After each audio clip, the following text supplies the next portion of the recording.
어, 안녕하세요. 안녕하세요. 반갑습니다. 반갑습니다. 네. 어쩌다 보니 제가 총각 선생님으로, 총각 전도사로 소개가 되었네요. 네, 기도하고 말씀 시작하도록 할게요. 기도하겠습니다. 하나님 감사합니다. 이 시간 주님의 전에 말씀을 전하는 자와 또한 말씀을 듣는 자가 모였습니다. 주님 이 가운데 함께 하시고 주님 우리들 마음 가운데 감동을 허락하여 주시옵소서. 감사드리며 예수님의 이름으로 기도드렸습니다. 아멘.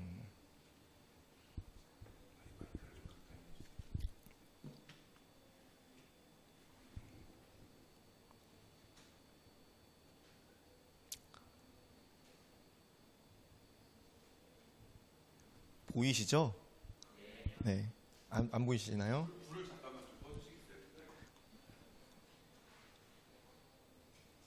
원숭이에요. 네, 여기는 아프리카 원주민입니다. 지금 아프리카 원주민이 저 조그만 구덩이에 원숭이가 좋아하는 음식을 넣어놨어요. 그러고 기다리고 있는 거예요.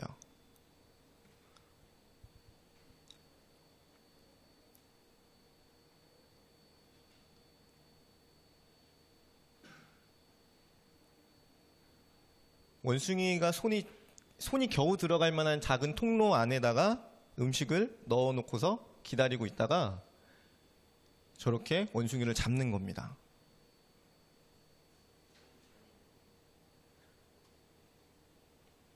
네.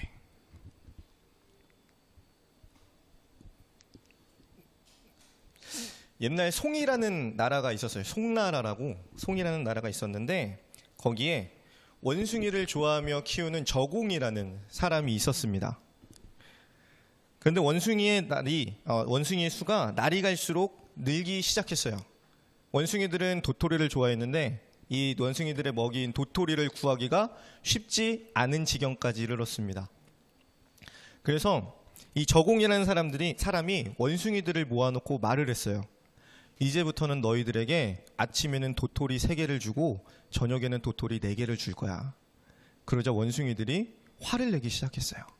꽥꽥대면서 제가 넘겼어야 되는군요. 죄송합니다. 꽥꽥대면서 화를 내기 시작했습니다. 그러자 이 저공이라는 사람이 할 수 없다는 듯이 다시 말을 해요. 그렇다면 너희들에게 아침에 도토리 4개를 주고 저녁에 도토리 3개를 줄게. 그러자 원숭이들이 좋아하기 시작했습니다. 이 이야기는 조삼모사라는 고사성어에 얽힌 이야기예요. 아까 영상에 나왔던 짧은 영상이었지만 그 영상에 나왔던 원숭이와 이 조삼모사라는 고사성어에 등장하는 원숭이가 어딘가 비슷해 보입니다. 당장 눈앞의 현실, 그러니까 손안에 쥔 음식과 당장 아침에 더 많은 도토리를 먹는 것에 사로잡혀서 어리석은 선택을 하고 있다는 점에서 이 두 원숭이는 비슷하다고 할 수 있어요. 아까 함께 본 영상은 원래는 원숭이를 잡는 영상이 아니라 아프리카 원주민들이 물 웅덩이를 찾는 방법에 대한 영상이었어요. 저렇게 해서 원숭이를 잡고 나무에다가 땡볕에다가 이제 묶어 놓는 거예요. 그러면은 시간이 지나서 원숭이도 갈증을 느낄 거예요. 그죠? 물을 주지 않습니다.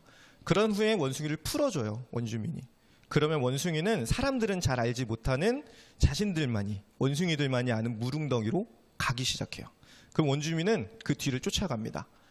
그러고 나서 그 웅덩이를 찾는 영상이었어요.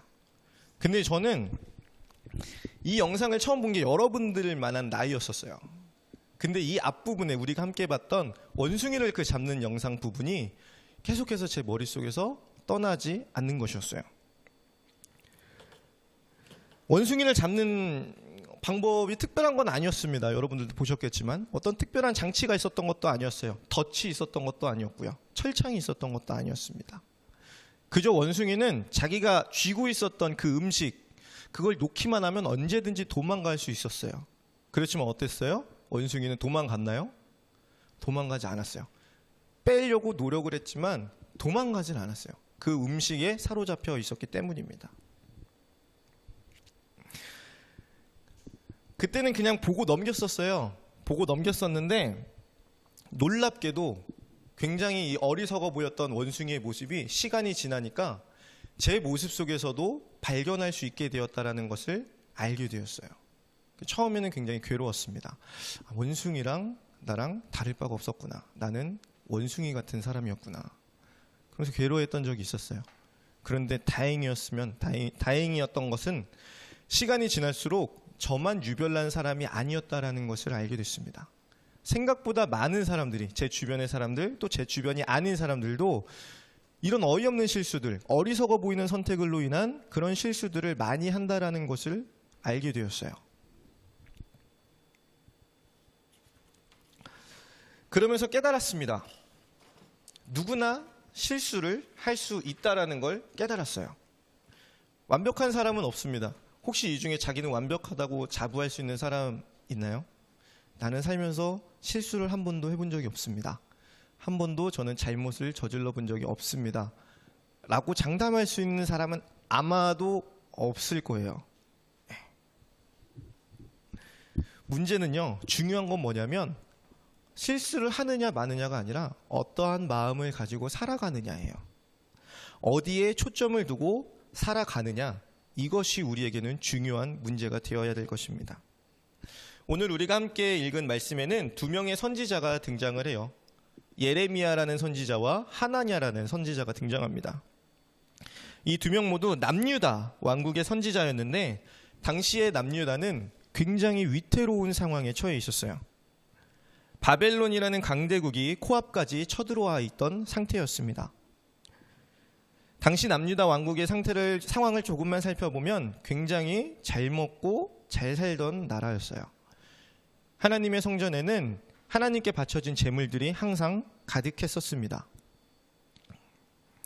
아무 걱정 없이 풍요로움을 즐기던 때에 갑자기 바벨론이라는 강대국이 자신들의 나라를 침략해 왔다는 그 사실은 백성들로 하여금 충격에 빠뜨렸고요. 그들을 공포에 떨게 만들었어요. 이때 예레미야와 하나냐 두 명의 선지자가 나타났고요. 저들 앞에서 외치기 시작합니다. 예레미야 28장 1절과 2절 말씀을 보면요. 함께 읽어볼까요? 시작. 그해 곧 유다 왕 시드기야가 다스리기 시작한 지 4년 5째 달 기브온 앗술의 아들 선지자 하나냐가 여호와의 성전에서 제사장들과 모든 백성이 보는 앞에서 내게 말하여 이르되 만군의 여호와 이스라엘의 하나님이 이같이 일러 말씀하시기를 내가 바벨론의 왕의 멍에를 꺾었느니라. 무슨 내용이냐면 하나냐는 백성들에게 전쟁의 승리를 선포했다는 이야기예요. 자신들은 멸망하지 않을 것이고요. 도리어 승리할 거라고 하나냐는 백성들에게 이야기합니다. 그런데 예레미야는요, 오늘 우리가 함께 읽었던 본문 말씀에서와 같이 하나냐와는 정반대의 이야기를 해요. 우리는 패배할 것입니다. 우리는 나라를 잃고 바벨론의 포로가 될 것입니다. 라고 말이죠. 사람들은 어떤 선지자를 좋아했을까요? 사람들은 어떤 선지자에게 열광했을까요? 하나냐. 맞아요. 이 친구 이름이 뭐예요? 이름이 뭐예요? 부끄러워하는구나. 고마워서 그래요. 이렇게 대답해주는 친구들은 전 너무 고마워요. 쉽지 않거든요. 하나냐였어요. 하나냐에게 백성들은 열광했습니다. 어찌 보면 당연했을지도 몰라요. 자신들의 패배를 외치는 선지자와 자신들의 승리를 외치는 선지자. 누가 패배를 외치는 선지자를 좋아했겠어요? 예레미야는 그럼에도 불구하고 계속해서 외쳤습니다. 우리는 질 것입니다. 포로가 될 것입니다. 예레미야는 심지어 죽음의 협박까지, 죽음의 위협까지 받아요. 그리고 그의 고향 아나돗 사람들에게서도 배척당하기 시작합니다. 결국 남유다는 바벨론에게 멸망당합니다. 성경에 보면 나오지만. 그리고 백성들은 포로로 잡혀가게 돼요. 하나냐가 틀렸고요. 예레미야가 맞았습니다. 예레미야와 하나냐 같은 선지자였어요. 성경에서는 같은 선지자라고 이야기합니다. 무엇이 달랐던 걸까요? 여러분, 바른 믿음은요, 멀리 보는 것입니다. 당장 눈앞의 상황에만 매여 있는 것이 아니라 보다 크신 하나님의 계획을 볼 줄 아는 것이 바른 믿음이에요. 자신들의 멸망을 외쳐야 한다는 것을 예레미야가 알게 되었을 때 하나님께서 예레미야에게 말씀하셨겠죠. 너는 가서 사람들에게 말해라. 너희들은 멸망할 것이고 너희들은 포로가 될 것이다. 예레미야가 이 사실을 알게 되었을 때 어땠을까요? 사람들에게 선뜻 나가서 그 말을 고지고대로 전할 수 있었을까요?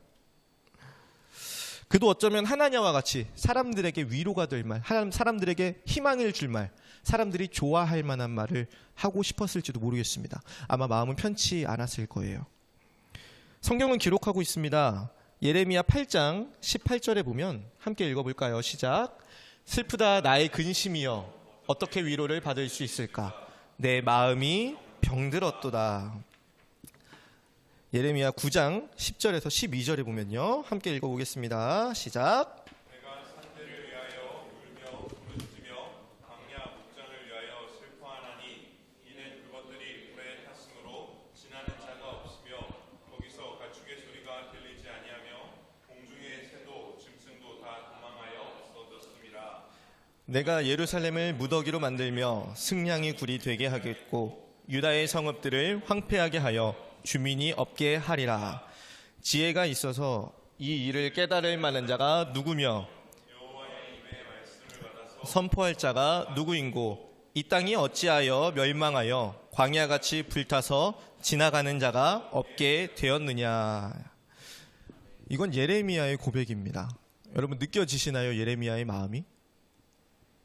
하나님께서 예레미야에게 말을 했을 때 말씀을 주셨어요. 사람들에게 가서 전하라고. 그때 예레미야는 이렇게 고백을 하고 있는 거예요. 우리가 함께 읽었던 것처럼. 단순히 마음이 편치 않았던 게 아니라 가슴이 찢어지는 고통을 예레미야는 느꼈습니다. 누구보다도 자신들의 나라였던 남유다 왕국을 사랑했기 때문에 더욱 가슴이 찢어지는 듯한 슬픔을 예레미야는 고백하고 있는 거예요. 하지만 그럼에도 결국 예레미야는 하나님께 초점을 맞추는 결단을 합니다. 12절 앞부분에 보면 이렇게 나와 있죠. 지혜가 있어서 이 일을 깨달을 만한 자가 누구며. 하나님께서는 심판이라는 과정을 통해 이스라엘 민족이 죄를 뉘우치고 돌아오게 하시려는 계획을 가지고 계셨고요. 예레미야는 그런 하나님을 믿음의 눈으로 바라보았어요. 바로 12절, 바로 다음 절에 나오지만 당시 남유다 사람들은 하나님 앞에 순종하지 않았고요. 자신들의 욕심과 악한 마음을 따라 살고 있었습니다. 남유다의 상황은 풍요로웠지만 하나님 보시기에는 굉장히 좋지 않은 모습이었다라는 거예요. 하나님의 성전에는 재물이 언제나 넘쳤지만 정작 그 재물들 중에 하나님이 기뻐 받으시는 재물은 없었다라는 겁니다. 당장 저들의 환심을 사는 것보다 더 크신 하나님의 계획을 바라볼 줄 알았던 예레미야의 믿음, 그 믿음을 닮아가시는 여러분들이 되시기를 바랍니다. 자, 그렇다면 어떻게 우리는 하나님께 초점을 맞출 수 있을까요? 어떻게? 하나냐와 같이 되지 않고 예레미야와 같이 내 눈앞에 있는 현실에 매여 있지 않고 하나님께 초점을 맞추며 살아갈 수 있을까요? 먼 옛날에 인도에 한 왕이 있었는데 이 왕이 장님들을 소집합니다. 장님들을 소집해서 큰 코끼리를 한 마리 데려오라고 해요. 그러고서는 이 장님들에게 코끼리를 만져보라고 합니다. 그러고선 이 장님들에게 자신이 알고 있는, 자신이 만졌던 코끼리를 설명해 보라고 해요. 코끼리는 어떤 모습이냐고. 코끼리의 코를 만졌던 장님이 말합니다. 코끼리는 거대한 무같이 생겼습니다. 코끼리의 다리를 만졌던 장님은 또 말하죠. 아닙니다. 코끼리는 거대한 절구통같이 생겼습니다. 각자 자신이 만졌던 부분을 통해서 코끼리들에 대해서 설명해요. 그런데 여러분, 코끼리가 정말 거대한 무같이 생겼나요? 절구통같이 생겼어요? 아니죠. 여러분들은 알고 있잖아요. 근데 그들은 장님이었어요. 앞을 볼 줄 몰랐죠. 자신들이 만졌던 것이 코끼리의 전부라고 생각한 거예요. 하나님께 초점을 맞추려면요, 먼저 우리의 한계를 인정해야 됩니다. 우리의 연약함을 고백할 줄 알아야 돼요. 우리는 보는 것에도 듣는 것에도 그리고 느끼는 것에도 분명한 한계가 존재한다는 것을 인정하고 고백할 줄 알아야 돼요. 거기서부터 시작하는 거예요. 당장에 우리에게 없어서는 안 될 공기조차도 우리는 볼 수 없어요. 들을 수 없습니다. 냄새 맡을 수도 없어요. 하지만 분명히 그것은 존재한다라는 것을 우리는 알 수 있어요. 왜? 살아가고 있으니까. 우리의 연약함을 고백하고 동시에 하나님의 높으심을 찬양하는 것이 우리의 삶에 녹아들수록 우리는 자동적으로 하나님께 초점을 맞추게 될 것입니다. 여러분, 거대한 빌딩을 한눈에 담으려면요, 한 걸음 물러서야 돼요. 거대한 빌딩 바로 코앞에서는 고개만 아플 뿐이에요. 한 걸음 물러서서 바라봐야 거대한 빌딩을 한눈에 담을 수 있습니다. 이런 의미에서 예레미야는 한 걸음 물러설 줄 알았던 사람이에요. 하지만 하나냐는 그러지 못했어요. 예레미야와 하나냐는 아까 말했던 것처럼 모두 선지자였다고 성경은 기록하고 있습니다. 하나님을 아는 사람이었고요, 하나님을 믿는 사람이었어요. 이 둘은. 하지만 정작 그 둘의 모습은 확연한 차이가 났습니다. 왜일까요? 삶의 초점이 다른 곳에 맞춰져 있기 때문이었어요. 여러분, 우리는 완벽하지 않습니다. 저도 완벽하지 않고요, 여러분들도 완벽하지 않아요. 누구나 실수를 해요. 저도 지금 이 순간도 저는 실수를 했어요. 설교를 하러 오기 전에 물을 한 컵 마시고 왔었어야 되는데 못 마셨어요. 떨려가지고 실수를 했어요. 중요한 건 그럼에도 불구하고 우리들의 삶의 초점을 어디에 두고 살아가느냐는 겁니다. 하나님께 초점을 맞춘 사람과 그렇지 않은 사람은요, 같은 실수를 벌여도 그 이후의 모습이 달라요. 하나님께 초점을 맞춘 사람은 자신의 실수를 부끄러워할 줄 압니다. 그리고 동일한 실수를 반복하지 않도록 하나님 앞에 도움을 구합니다. 하나님께 초점을 두고 살아가시길 바랍니다. 이거는 제가 여러분들에게 하는 당부이기도 하지만 저 스스로에게 하는 당부이기도 해요. 잊지 않기 위해서. 하나님께 초점을 맞추고 살아야지, 하나님께 초점을 맞추고 살아야지. 이렇게 끊임없이 되뇌지 않으면요, 어느 순간 잊어버리고 말아요. 어느 순간 내 삶의 상황에만, 내 눈앞의 현실에만 매여서 하나님을 잊어버리고 맙니다. 끊임없이 되뇌이시길 바라요. 내가 스스로 못한다면 내 주변 친구들에게 나서서 되뇌어 주시기 바랍니다. 우리들의 삶의 초점을 하나님께 맞추며 살아가시는 저와 여러분들이 되기를 간절히 소망합니다.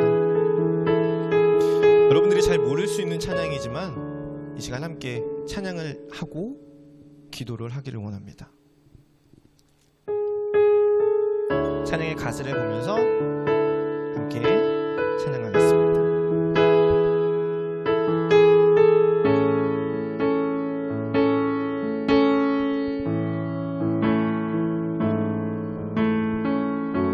주의 도를 내게 알리소서. 진리의 길로 행하리.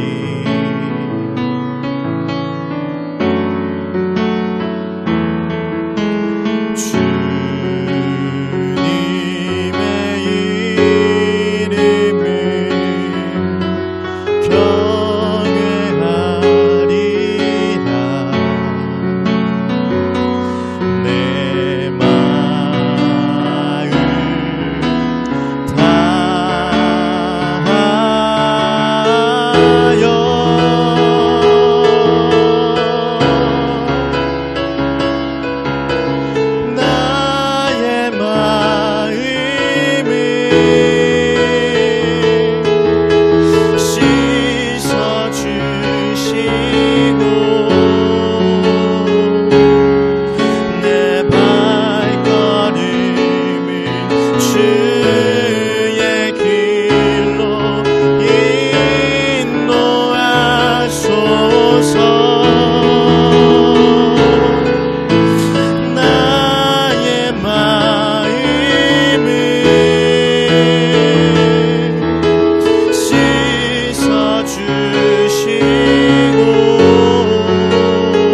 살아가는 자가 아니라 믿음의 눈을 들어 멀리 볼 줄 아는 주의 자녀가 되게 하여 주시옵소서. 나에게 주님의 길을 가르쳐 주시고 내가 나아가야 할 바를 주님 가르쳐 주시옵소서라고 이 시간 다 같이 한 목소리로 주님 앞에 기도하며 나아가겠습니다. 기도합니다. 아버지 하나님, 우리들은 연약합니다. 지금 이 순간도 끊임없이 실수를 반복하며 살아갑니다. 하지만 하나님, 그 가운데 넘어지고 쓰러지는 것이 아니라 그럼에도 불구하고 하나님께 초점을 맞추며 살아가는 주의 자녀들 되게 하여 주시옵소서.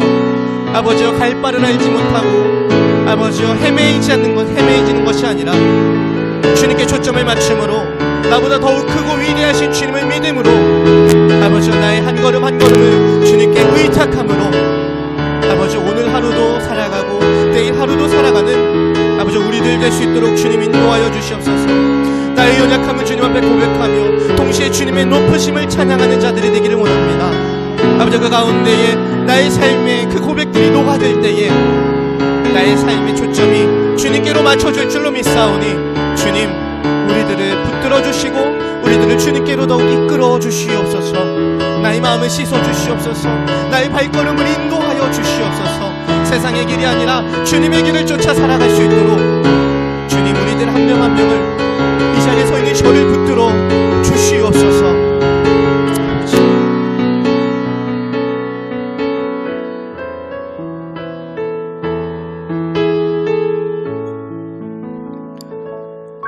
하나님 아버지, 감사합니다. 주님, 이 시간 예레미야와 하나냐의 이야기를 들으며 우리들이 살아가야 할 삶의 태도를 배워보았습니다.